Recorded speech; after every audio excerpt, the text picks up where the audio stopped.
So you mentioned something interesting, and I think I definitely fall into this bucket, which is finding or learning things when they're finally in the news. But even products that I use, like Airbnb or various fitness apps or whatever it is, Hmm.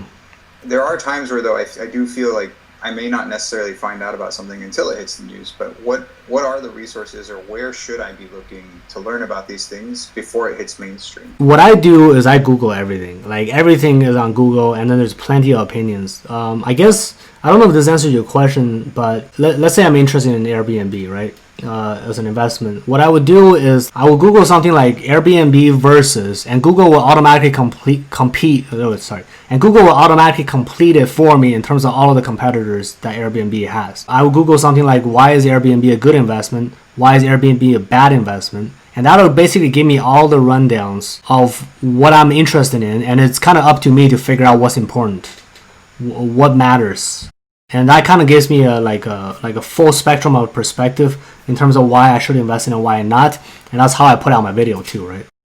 Did I answer your question? Yeah, I mean, I think for like the thing that I may still need to learn, or that I need to figure out is like what is the right Googling to do, or what is the right set of things I should be searching for. Because I mean, what you mentioned is, I would say is almost obvious. Mm. Something I should be doing on a regular basis if I'm going to do this. I think it's more so a matter of understanding, do I just browse the Airbnb website and hope that I stumble upon something new, or is there a way for me to actually learn about, whatever new products or whatever roadmap they have coming up in order to be able to better make these decisions? Yeah, I would. Everyone has proprietary information. You're not going to get insider info, but what's the extent that we can get to? Yeah, I would rarely use the company's own website for this information. I would definitely use. I mean, the reason why I didn't give you any sites in particular is because it really varies depending on the industry I'm looking at and etc. etc. I will basically look at sites that like you can pretty easily find out whether a site is legit or not, right? And on top of that, I would look for the fact that if I read this in both positive and negative, would I still think I would want to work there? I think, I mean, that's kind of a baseline of how I look at it. If would I be excited as a product manager working there if I'm building this next? Do I see there's a market that exists for it? That's one thing to look at. The other thing is, again, going back to, I mean, again, it's kind of hard to talk specifics, but I can just give you rough examples, right? For example, one of the reasons why I told everyone that I put 100 grand in Zoom like 3 weeks before earnings, it's because all of the news resources were talking about the fact that Zoom was eating shit in Southeast Asia. But the funny thing is that they were saying that they were in Southeast Asia and they were running into a bunch of security issues, which, me as a product manager, I'm thinking, why are they running into so much security issues that it's become national news here, right?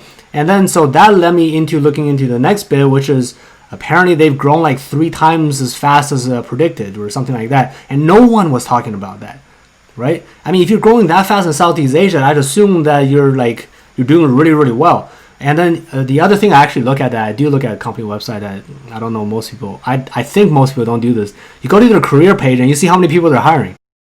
You see how many people they're hiring, and then you look at what they're actually hiring, right? Because again, coming to product management, look at, are they hiring for product managers? Because if they're hiring for product managers, most likely it's because their product is growing so fast that they need more hands, or they're tackling a new market and then they need new hands, right? And so I think that's a really, really interesting insight for you to figure out, their growth strategy and whether that align. And that's rarely ever covered in the news, from my experience. Yeah, that's actually super interesting, because I don't think I have definitely never looked at. I've never looked at it from that point of view, in terms of seeing, do I want to invest in a company based on who they're hiring, or based on the news that's frankly not being reported but kind of is.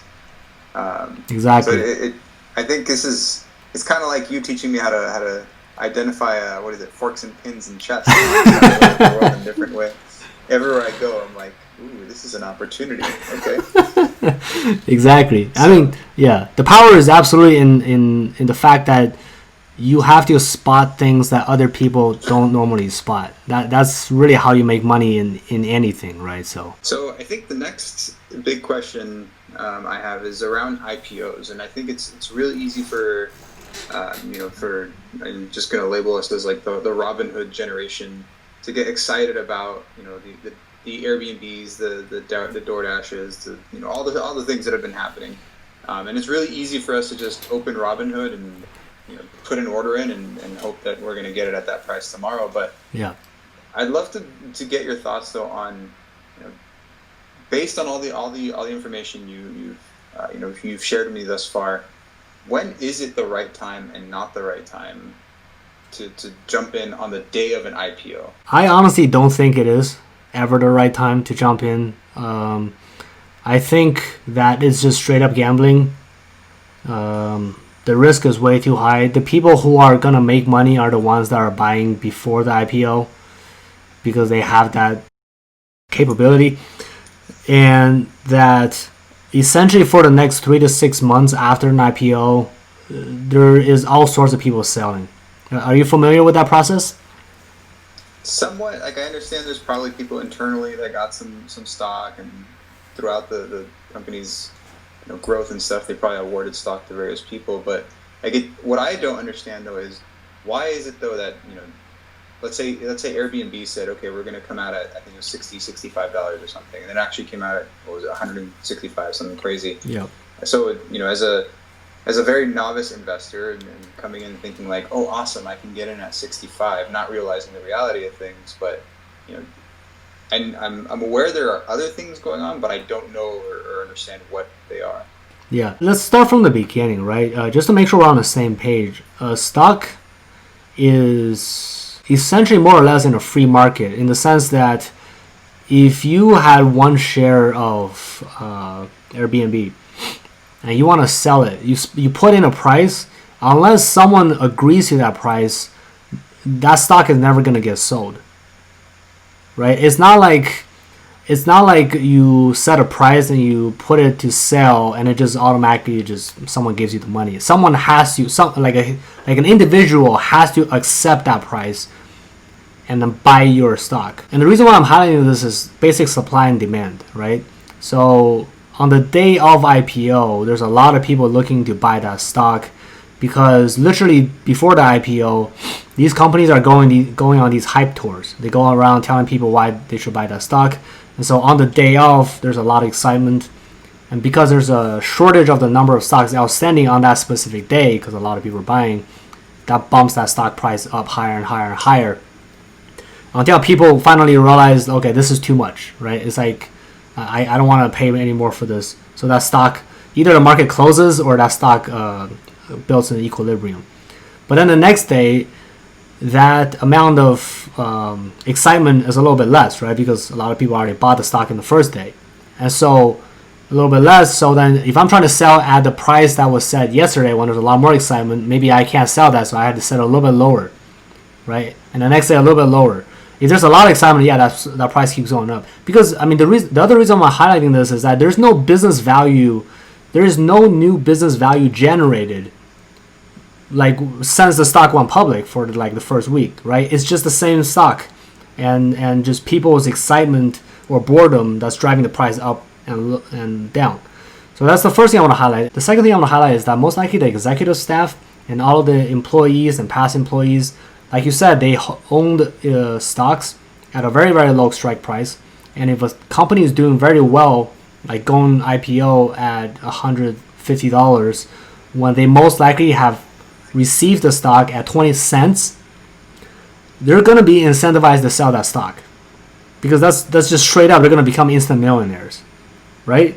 And so what would happen is that there's a lock-in period. If you're like super core and has been at the company for a long time, you might have a lock-in period that's sooner than everyone else. But for most people, the lock-in period ends on the 6th month, the second quarter, where employees are allowed to sell everything. And so coming back to the whole excitement thing, that's driving up the stock price. Now you're allowed to sell your expensive ass shares. That's most likely going to drop the stock price, right? Because there's going to be a lot more selling pressure suddenly than any other time, right? And so this is why, historically speaking, in 6 months, unless the business is like just knocking it out of the park for some reason, which is highly unlikely, right? I mean, it's only been 6 months. Unless that's happening, there's a very, very high likelihood that the stock's going to trend down for a while. just because there are people trying to collect their money. They're trying to sell at any reasonable price. And if, again, coming back, if I got my share even at like $5-10 and the stock price is $160, I'm gonna sell. Like I'm gonna cash out. I don't care what the stock price is right now, right? And so you have to think about there are people out there with that mentality, and you're trying to invest in a company when they're just trying to get out, even though it's a good company, right? So at the end of the day, that's why I recommend after 6 months, after an employee sell off, that's when you invest, because then you're not really playing with the emotions of the stock price. You're really playing with the actual value of the business at that point. That's my recommendation. Does that make sense?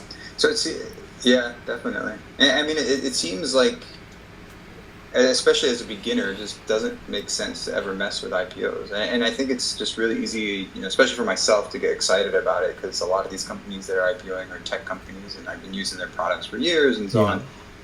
But now that you've explained it that way, it just doesn't make sense to me to ever try and do it the day of. I think I bought Facebook the day it IPO'd. I was in college. I bought one share because that's all I could afford. Yeah. But I mean, and it ate shit for like a year or something like that, right? Oh yeah. Yeah. Oh yeah. Yeah, because they have so many outstanding shares that like people just like they have like some of these people have so much money. I don't know if I remember this, but one of the co-founders of Facebook, I think he has so much money that he changed his nationality so that he won't get taxed in the United States or something like that. It's crazy amount of money, So yeah, it is what it is. Yeah, I mean, sometimes like you're so excited about a business that you can't help yourself with investing, right? But so the next point I want to drive home is that, and by the way, this wasn't my point. This is from the perspective of a professional investor. One of my buddy used to work for Goldman Sachs. The way he looks at it is that if you're investing in a business that you're familiar with, and the business values and the product differentiations, all of that stuff lines up, then even if the stock goes up 50% in the next 6 months or drops 50% in the next 6 months, if you plan on holding that stock for 3-4 years, like that's a rounding error. It's not that big of a deal that you fucked up investing on the day of the IPO. So ultimately, it really depends on how you want to treat your investment. Like if you put 10 grand into Airbnb today and it falls 30% in like, I don't know, 6 months, which I frankly think it might. Even though I fully think it's a good investment, you just have to have the discipline of like not looking at it, forget about it, and then and check back in like 2-3 years. So because ultimately, unless there's a business value that has changed, or some new competitor has entered the industry, or like regulation has changed, none of this really matters. It only matters for the short term when like you tied up your money and you suddenly lost a bunch of money, and now you need liquidity but you can't get it. That's a much bigger problem, right? So this comes back to bankroll management again. So does that, and this kind of is my next question, but I don't know if this relates to this, but in terms of the whole tax thing, and I think this is one of the reasons, actually one of the main reasons why, like in all the stuff that I've bought over the years here and there, I've never bothered selling it. Like what exactly, like what are the top things I need to keep in mind with relation to taxes? I understand there's the long-term capital gains or short-term capital gains, but I don't actually understand how any of it works, and come April when I have to file my taxes, what I'm supposed to do, and none of that. I just know that I'm, frankly, I'm terrified of it. Yeah. So the interesting thing about this is, and by the way, I file my own taxes, and two, I'm not a tax professional. I feel like I'm obligated to say this.